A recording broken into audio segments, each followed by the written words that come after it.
Hello and welcome to the Fishing Guide Podcast. I'm your host, Brad Wiegmann. Tell you what, we have a special guest on this week. Of course, we are down in Mississippi. We're on Ross Barnett, that's also known as the Res, and we're here with Gene Bishop.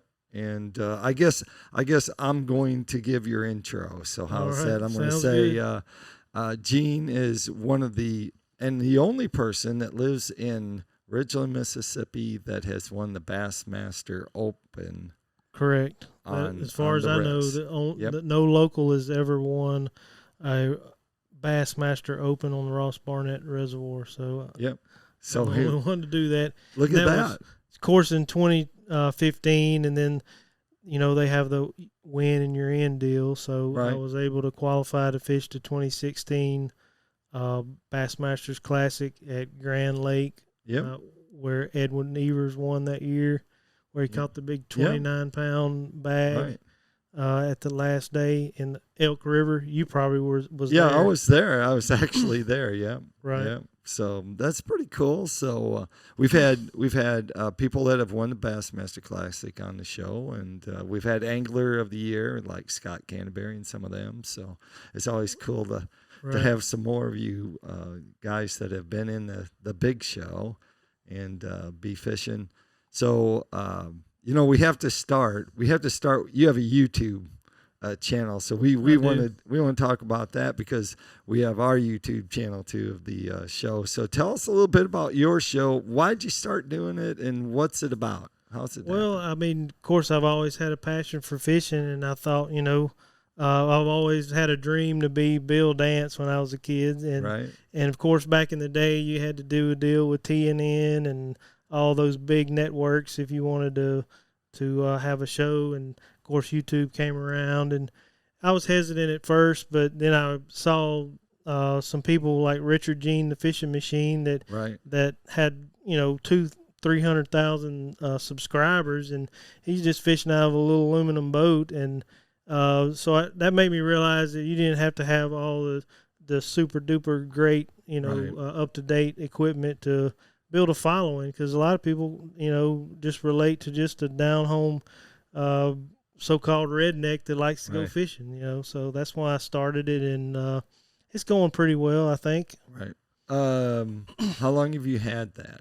Has it been a couple of years, or has it been a year? It's been about a year and a half, somewhere in there. Yeah. How many subscribers do you have? Right now, I think I'm around 500 subscribers. Okay. So that's the call out. That's the call out. So tell them, we'll just bust. Normally, wait till the end of the show, and then we tell people where to go to find out more. But tell them. It's called Gene Bishop's Bass Fishing Adventures.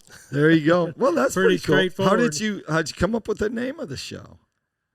I don't know, just brainstorming at the house, just thinking, I guess. I mean, I just come up with it out of thin air. I mean, the Fishing Guide podcast came from both of the hosts were fishing guides, and it's a podcast show. So it wasn't much of a stretch for us just to add podcast to two fishing guides. Yeah, I mean, I wanted something that was just pretty straightforward. You didn't, I hate watching stuff and they got these weird names and you don't even know what it goes to. Like, what does it even mean?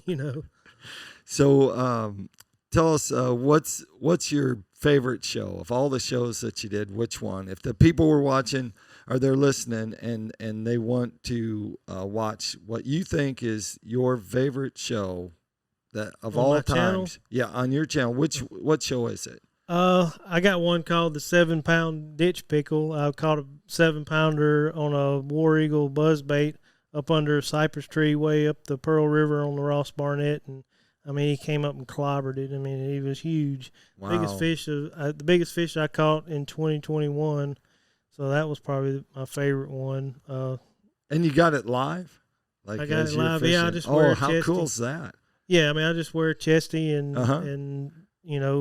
and do my own editing. Of course, you got to do your own editing in the beginning, because it costs a little bit of money. So I just self-taught editing, Right.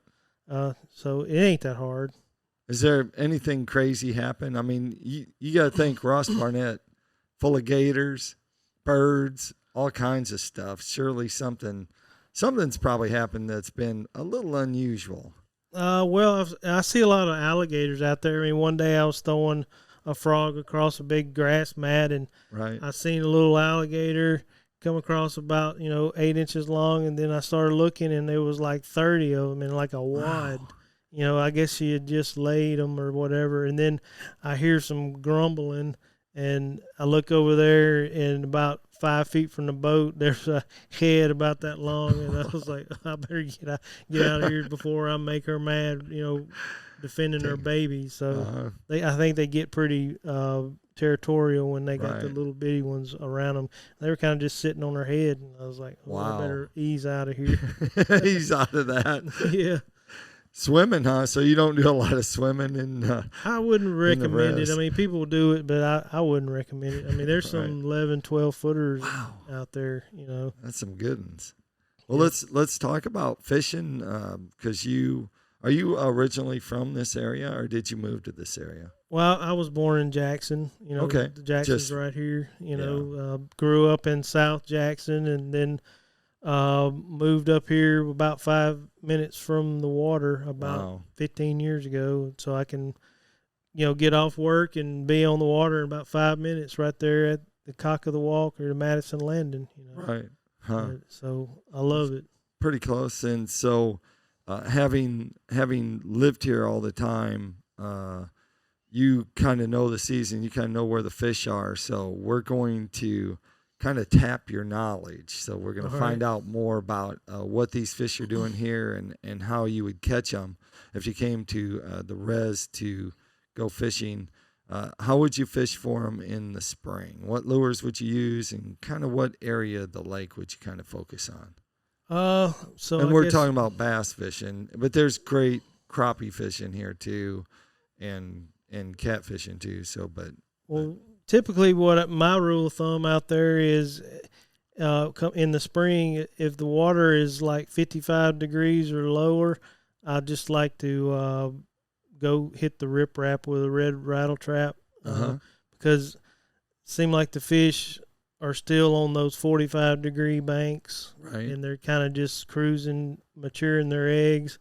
So if it's 55 or below, I'm just going to hit the riprap because they're not moving up in the flats yet. But once it hits about 58 degrees, especially if you're in a tournament, then you better go to the flats, like on the Rankin County bank or somewhere like that, because those big females are moving up trying to warm up, and if you don't go with them, you're going to get spanked out there on the tournament. I mean, you got to move with them. So if it gets above 58 degrees in the spring, I like to go fish the flats and just find submerged, hydrilla or some, pad stems, and swim like a chatterbait or swim a 8-inch June bug lizard. That's what I won the Open on in 2015, is an 8-inch June bug lizard. Oh, wow. On 65-pound braid, quarter-ounce tungsten, about a 7-foot long, medium heavy action, and just throwing it in the big flat and just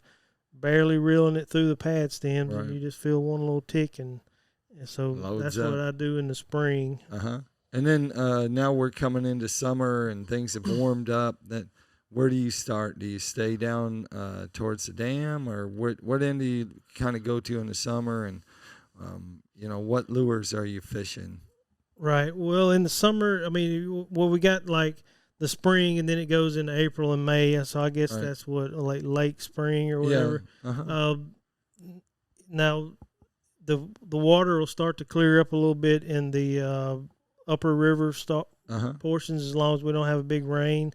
And you can go up there in April and May up the river and throw buzz baits under cypress trees, and when they got the little shad spawn going. Right. And a lot of that is on my channel, because that's what really my favorite way to do the springtime. Late spring up the river on a buzz bait, just throw it all day long. Because I mean, I've been fishing long enough. I'm not really interested in catching the little ones. I want to get 4 or 5 big bites a day. Right. So now that's what I do in the April, May. Right. And then now we've moved into summer. Now what happens?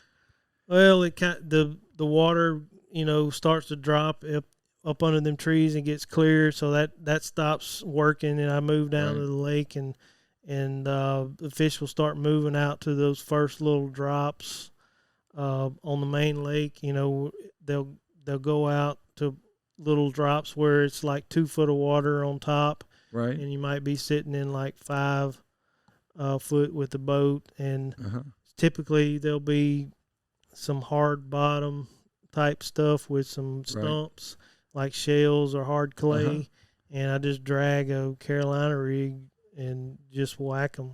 Everybody else is enamored with the pads, and they're back there beating against each other, fighting and cursing each other, and I'm out there out all to myself dragging shell beds, and I love it that time of year, and I've won a ton of money on a Carolina rig, and not a lot of people think Carolina rig when they come to the Ross Barnett. They're thinking frog or chatterbait, punching, power fishing. Yeah, I mean, so you'll be, most people think Carolina rig is for deep water. Right. And I sit in like a 5 foot and throw up to 1.5 foot with like a 3/4 ounce weight, so I can throw it a mile, so I'm not spooking them, and I'll drag it over them shells and stumps, and the fish never even know I'm there. So. And then after summer, we're getting into fall, so water's starting to cool off. Well, on a overcast day, when the water starts to cool off, the shad will start getting back on the rocks, and they'll start running them rocks, and you can throw, top water or some small spinner bait or something like that, and just parallel the rocks. But later in the fall, when it starts really cooling down and the pads start dying, you can go up the river and pick up a buzz bait and just throw it all day. I mean, October, the last 2 weeks of October and the first 2 weeks of November, as long as there's not some crazy weather, man, you can just go up that river and get in those pad stems and just throw a buzz bait and have a ball. Wow. They start, shad start moving, and they start feeding on shad for the winter, and right before it gets too cold to do really anything after that, because, it'll get muddy in the winter, and once it gets below 50 degrees water temp, you're not going to catch a bass out there. I guess that takes us into winter, and so find something else to do. Pick up a jig pole and go crappie fishing in the winter. That's what I do. December and January, I just go in the main harbor and stuff like that just to get out of the house, because I don't really hunt.